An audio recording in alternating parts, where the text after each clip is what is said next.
నష్టపోనీలే అన్నట్టుగా వ్యవహరించిన తీరు, ఇవన్నీ ఎప్పుడు చెక్కుపడినాయి? రైతులు ఎప్పుడు నష్టపోకూడదు, రైతు చల్లగా ఉంటేనే రాష్ట్రం బాగుపడుతుంది, రాష్ట్రం బాగుండాలి అని అంటే రైతు ముఖంలో చిరునవ్వు ఉంటేనే రాష్ట్రం బాగుంటుంది అని చెప్పి ఒక రైతు పక్షపాత ప్రభుత్వంగా మనం వచ్చినప్పుడు మాత్రమే ఈ మార్పులు జరిగినాయి. మనం వచ్చినప్పుడు మాత్రమే ఆయిల్ పామ్లో ఆ వ్యత్యాసాన్ని తీయడం అయితేనేమి, మార్పు చేసి ఆయిల్ పామ్లో రైతులకు మనం వెంటనే ఆ సంవత్సరం రైతులు నష్టపోయిన వాళ్లకు దాదాపుగా 90 కోట్ల రూపాయలు మనం డబ్బులు ఇచ్చి రైతులకు అండగా నిలబడడం అయితేనేమి ఒక మెసేజ్ పంపించినాం. ఆ మెసేజ్ పంపించడంతో ఆ తర్వాత రేట్లన్నీ ఆటోమేటిక్లీ 10 సంవత్సరం పెరుగుతా పోయినాయి. దాదాపుగా 3,000 కోట్ల రూపాయలు ప్రభుత్వం తరపు నుంచి మార్కెట్ ఇంటర్వెన్షన్ ఫండ్ తీసుకొచ్చి ఆ 5 సంవత్సరాలలో రైతుల తరపున 7,800 కోట్లు మనం ఖర్చు చేసినాం మార్కెట్లో కాంపిటీషన్ క్రియేట్ చేసేందుకు.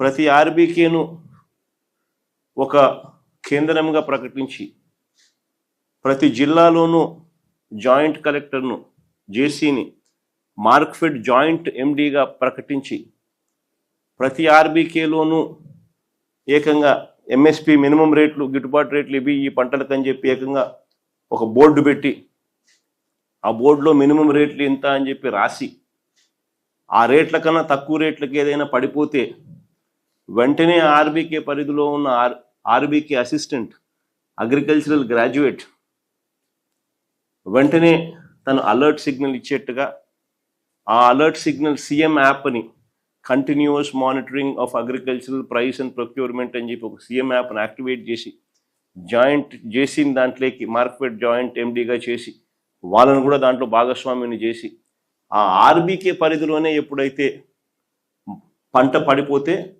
ఆ ఆర్బీకే పరిధిలోకి జేసీ ఎంటర్ అయ్యి అక్కడనే కొనుగోలు చేసి రేటు కాంపిటీషన్ క్రియేట్ చేసే పరిస్థితి గతంలో చేసినాం. కాబట్టి ఆ చేసే ప్రక్రియలో ఏకంగా 7,800 కోట్లు మనం ఖర్చు చేసినాం. కాబట్టి ఏ పంటకు రైతు ఆ రోజు నష్టపోలా. గిట్టుబాటు ధర రాని పరిస్థితి అనేది ఏ రోజు ఒక ఇష్యూ కింద కూడా తయారు కాకమునిపే వెంటనే ప్రభుత్వం ఇంటర్వ్యూన్ అయ్యేది, వెంటనే రేట్లలో కాంపిటీషన్ వచ్చేది, వెంటనే రేట్లు పెరిగేటివి, వెంటనే గవర్నమెంట్ ఇంటర్వ్యూన్ అయ్యేది. గవర్నమెంట్ తోడుగా ఉందన్న భరోసా ఎప్పుడైతే మార్కెట్లోకి వెళ్ళిపోయిందో ఆటోమేటిక్లీ ప్రతి పంటకు రేట్లు వచ్చేటివి. ఈరోజు ఆ పరిస్థితి పూర్తిగా సన్నగిల్లిపోయింది. రైతులకు ఈ ప్రభుత్వం తోడుగా లేదు అన్న మెసేజ్ ఉంది. కాబట్టి దళారీల వ్యవస్థ ఈరోజు సిండికేట్గా మారి రైతన్నలందరినీ కూడా పూర్తిగా నష్టపరుస్తూ ఉన్న పరిస్థితి ఈరోజు రాష్ట్రంలో కనిపిస్తూ ఉంది. అయినా కానీ ఖచ్చితంగా మన పోరాటం అనేది ఖచ్చితంగా జరుగుతుంది. ప్రభుత్వాన్ని మేలుకొల్పే కార్యక్రమం ఖచ్చితంగా చేయగలిగింది. ఎట్లాగో మన ప్రభుత్వం రావాలన్నా, రైతులకు నిజంగా మంచి జరగాలన్నా, శాశ్వత మంచి జరగాలన్నా మనం చేయగలిగిన ప్రస్తుతానికైతే 3 సంవత్సరాలు ఓపిక పట్టాల్సిందే. కాబట్టి ఈ లోపల కూడా మనం గమనుండే కార్యక్రమం అయితే చేయకూడదు. ఖచ్చితంగా రైతుల తరపున ఈ ప్రభుత్వం మీద ప్రెషర్ క్రియేట్ చేసే కార్యక్రమం అయితే చేయాలి. ఇందులో భాగంగా నేను కూడా ఖచ్చితంగా నెక్స్ట్ వీకో ఈ నెక్స్ట్ 10 days 10 daysలోనే నేను కూడా ఏదో ఒక ప్రాంతంలో నేను కూడా నా పర్యటన పెట్టుకునే కార్యక్రమం కూడా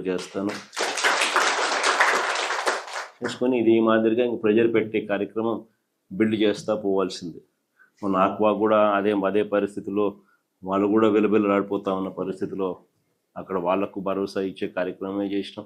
అక్కడ కూడా సేమ్ సిండికేట్ ప్రాబ్లం, అక్కడ కూడా మార్కెట్లో రేట్లు క్రాష్ చేయడానికి కోసం వీళ్ళంతా సిండికేట్ అయిన పరిస్థితులే కనిపించి అక్కడ కూడా రైతులకు భరోసా ఇస్తూ గట్టిగా సిండికేట్ బ్రేక్ చేసే ప్రయత్నం చేస్తున్నాం. ఇప్పుడు కూడా అదే పరిస్థితిని మళ్ళీ ఇక్కడ కూడా కొనసాగిస్తాం. అన్ని రకాలుగా రైతులకు తోడుగా ఉండే కార్యక్రమం వైఎస్ఆర్ కాంగ్రెస్ పార్టీ తరఫున ప్రతి జిల్లా కేంద్రంలోనూ ఎక్కడెక్కడైతే ఏ జిల్లాలలో రైతులు ఇబ్బందులు పడుతూ ఉన్నారో ఆ ప్రతి జిల్లాలోనూ వైఎస్ఆర్ కాంగ్రెస్ పార్టీ ఆ పర్టికులర్ రైతుల సమస్యల మీద రైతులకు అండగా ఉండే కార్యక్రమం ఖచ్చితంగా అడుగులు వేస్తూ పోతుంది. మొత్తం పొగాకు రైతులందరికీ కూడా జరుగుతూ ఉన్న పరిస్థితులు ఏ మాదిరిగా ఉందన్న మెసేజ్ రాష్ట్ర వ్యాప్తంగా కూడా పంపించే కార్యక్రమం కూడా చేసే ప్రయత్నంలో భాగంగా అక్కడ చేస్తాం. ఆ తర్వాత కూడా ప్రభుత్వంలో ఎటువంటి చలనం రాకపోతే ఇంకా కొద్ది రోజులు గ్యాప్ ఇచ్చి మళ్ళీ కందుకూరులో కూడా ఆ తర్వాత కూడా మళ్ళీ పెట్టే కార్యక్రమం కూడా మళ్ళీ ప్లాన్ చేస్తాం. అంటే ఖచ్చితంగా ఈ ప్రభుత్వం నిద్ర నటిస్తూ ఉన్న ప్రభుత్వం కాబట్టి ఖచ్చితంగా నిద్రపోయే వాళ్ళని లేపొచ్చు, కానీ నిద్ర నటిస్తూ ఉన్నప్పుడు లేపడం కష్టం. కాబట్టి నిద్ర నటిస్తూ ఉన్న ప్రభుత్వాన్ని లేపడం కొంచెం కష్టమైన ప్రెజర్ అనేది గట్టిగా పెట్టే కొద్దీ వాళ్ళలో మార్పు వస్తుందేమో అని ఆశిద్దాం. ఖచ్చితంగా